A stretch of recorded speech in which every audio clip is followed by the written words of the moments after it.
ప్రపంచమింకా నిద్రలేవకముందే ఇక్కడొక మహాశక్తి కళ్ళు తెరుస్తుంది. యుగాలు మారుతున్నా, సామ్రాజ్యాలు కూలిపోతున్నా, మానవ చరిత్రలో చెరిగిపోని ఒకే ఒక సంతకం తిరుమల. కానీ మనందరికీ తెలిసింది కేవలం ఆ గోవిందనామం మాత్రమే. మనకు తెలియనిది ఈ సప్తగిరుల గర్భంలో దాగిన అసలు రహస్యం. అసలు దేవుడు దిగి వచ్చాడా, లేక మనిషే దేవుణ్ణి ఇక్కడ దాచాడా? ఈ కొండలు కేవలం రాళ్ళు కావు, ఇవి సజీవ సాక్ష్యాలు. 5000 ఏళ్ళు కాదు, అంతకంటే ఎక్కువే. మనిషి నాగరికత నేర్చుకోకముందే ఈ కొండలపై ఒక దివ్య కాంతి వెలిసింది. కానీ అసలు ప్రశ్న అది కాదు. 12వ శతాబ్దం, భారతదేశంపై పరాయి దండయాత్రలు మొదలైన సమయం.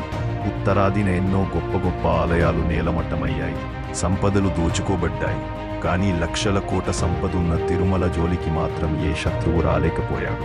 ఎందుకు? కొండల భౌగోళిక స్వరూపమా, లేక కనిపించని ఆ అదృశ్య రక్షణ కవచమా?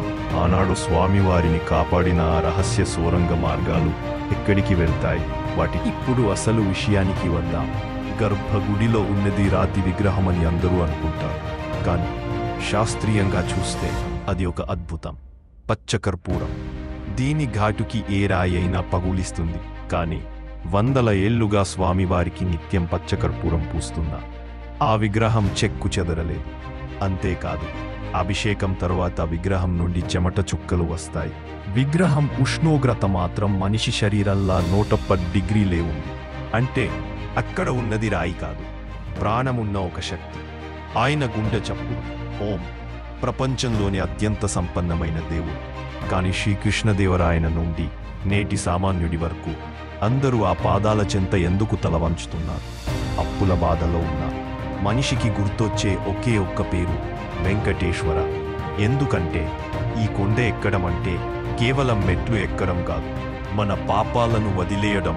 ఆ గర్భగుడిలో ఆయన్ని చూసిన ఆ ఒక్క క్షణం చుట్టూ ఉన్న ప్రపంచం ఆగిపోతుంది, మనసులో ఉన్న బాధ మాయమవుతుంది. అందుకే కలియుగ ప్రత్యక్ష దైవం. రహస్యాలు ఎన్నున్నా నిజం ఒక్కటే, ఆయన ఉన్నాడు మనతో, మన కోసం. ఏడుకొండలవాడ వెంకటరమణ గోవింద గోవింద.